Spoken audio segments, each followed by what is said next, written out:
Waspada ada PKI, teriak PKI. Di masa lalu warga keturunan yang menjadi pimpinan PKI, di masa kini warga keturunan pula yang teriak PKI. Ini yang ngebantai orang Laskar, yang ngebantai nama orang Laskar PKI atau bukan? PKI atau bukan? Jaga kau punya kampung, jaga kau punya kota. Kenapa? Karena PKI sudah mulai bangkit sekarang. Yang berdarah-darah menghabisi PKI, yang berhadap-hadapan mengorbankan nyawa dengan melawan PKI adalah Nahdlatul Ulama, Ansor dan Bansernya, Pak. Jadi kalau hari ini ada PKI, seharusnya kita yang sewa. Dan yang paling aneh, yang paling sering dituduh sekarang berselingkuh dengan komunis itu ulama-ulama Ahlus Sunnah. Apalagi manhaj Nahdliyin paling sering dituduh komunis. Akibatnya tokoh-tokoh PKI masa lalu punya anak, punya cucu jadi pengurus Banser sekarang. Ini kan aneh. Dulu yang sering dibantai oleh komunis siapa? Ulama Nahdliyin. Tanya ke orang ulama kita di Jawa Timur. Kebetulan kan pasangan saya orang Jawa Timur. Saya tanya kiai-kiai itu. Dulu yang bunuh kiai-kiai kita zaman itu siapa? PKI. Jadi benih-benihnya masih ada. Jadi muncullah orang model-model Nuril, ya model Sakub, segala macam. Itu manusia-manusia yang memang kalau dilacak-lacak bapaknya kalau nggak palu aridisnya orang-orang dukun-dukun yang punya nilai-nilai itu. Tapi sekarang justru yang dianggap ulama PKI, ulama N, jadi sejarah diputarbalikkan. Benarlah kata Rasulullah di akhir zaman, yusaddaqu fihal kazib, pembohong-pembohong dianggap benar.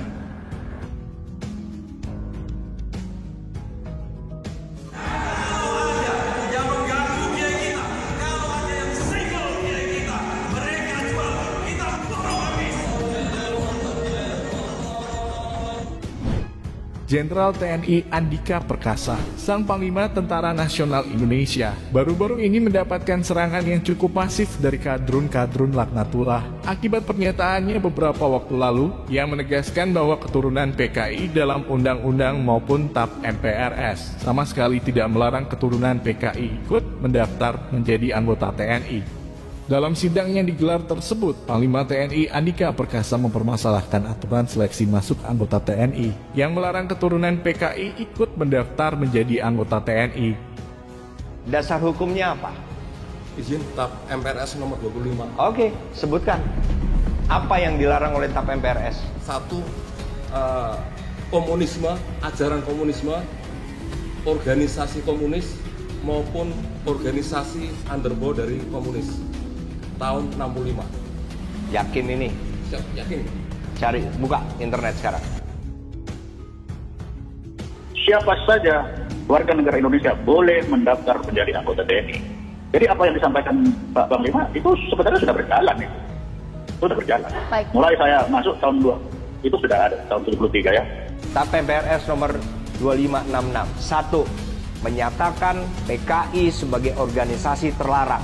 Tidak ada kata-kata underbow segala macam.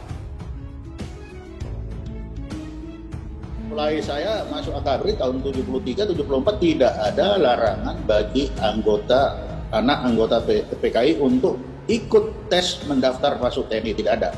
Keturunan ini melanggar TAP MPR apa? Dasar hukum apa yang dilanggar sama dia? Tidak ada.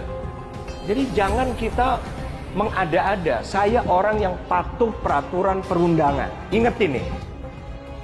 Kalau kita melarang, pastikan kita punya dasar hukum. Akibat pernyataannya tersebut, Panglima TNI Andika Perkasa pun mendapatkan serangan dari pihak-pihak yang selama ini memang berniat ingin mengacau negeri ini. Selamat Ma'arif misalnya, pentolan kaum Sabelang 212 yang menjadi kacung warga keturunan yang gemar membuat kacau ini pun menuding bahwa pernyataan Panglima TNI merupakan indikasi dan bentuk upaya pemberian ruang untuk kebangkitan PKI.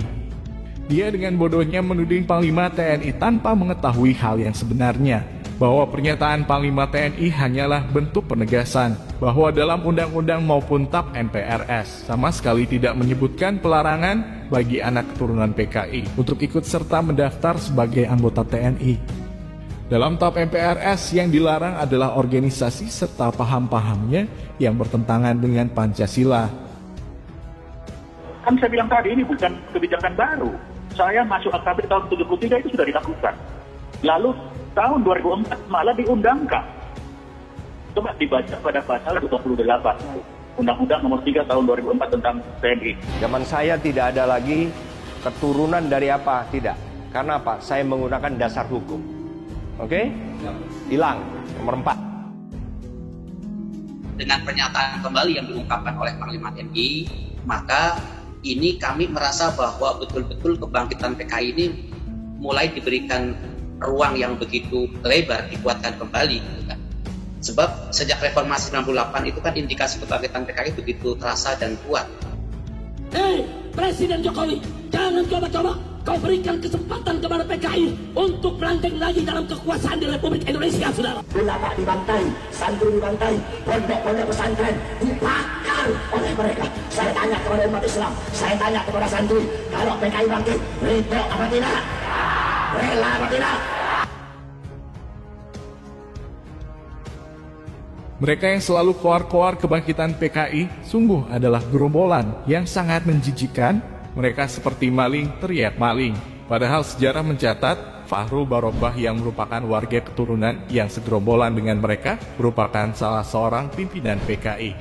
Namun kini mereka para warga keturunan justru yang selalu koar-koar tentang PKI. Mereka tidak ragu menfitnah pihak-pihak yang berseberangan dengan mereka sebagai antek PKI. Mereka seolah-olah ingin membelokkan sejarah. Mereka yang tidak pernah merasakan keganasan PKI kini justru menfitnah pihak-pihak yang dulunya menjadi korban kebiadaban PKI. Tentara adalah salah satu pihak yang menjadi korban kebiadaban PKI, kini mereka fitnah sebagai antek PKI. Bahkan ulama-ulama NU yang dulunya paling banyak menjadi korban keganasan PKI pun mereka fitnah sebagai antek PKI. Kita tentu ingat bagaimana Alfian Tanjung pernah menfitnah Banser sebagai sarang PKI dan ulama NU sebagai antek PKI. Oleh si bangsat warga keturunan Bahar Smith, Alfian Tanjung dibela dengan begitu gobloknya. Padahal sejarah mencatat Ansor, Banser, dan ulama-ulama NU adalah garda terdepan yang berdarah-darah dalam aksi penumpasan PKI. Kurang ajar, Ustadz Kiai Habaib yang menyampaikan bahaya PKI ditangkap satu persatu. Akibatnya tokoh-tokoh PKI masa lalu punya anak, punya cucu jadi pengurus Banser sekarang. Dan yang paling aneh, yang paling sering dituduh sekarang berselingkuh dengan komunis itu ulama-ulama Ahlus Sunnah. Apalagi Manhaj Nahdliyin paling sering dituduh komunis. Ini kan aneh. Alfian Tanjung ditangkap saudara-saudara. Kenapa? Karena dia dengan giat selama ini menyampaikan bahaya PKI. Jadi benih-benihnya masih ada, jadi muncullah orang model-model Nuril, ya model Sakub, segala macam. Itu manusia-manusia yang memang kalau dilacak-lacak bapaknya kalau nggak Palu Arifis ya mungkin orang-orang dukun-dukun yang punya nilai-nilai itu. Dulu bunuh kiai kita zaman itu siapa? PKI.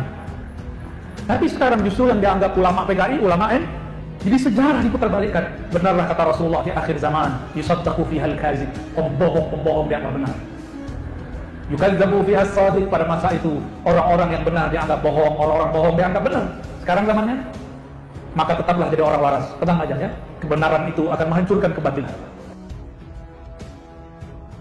Itulah kebusukan para warga keturunan yang berjubah agama yang ingin menghancurkan negara kita tercinta.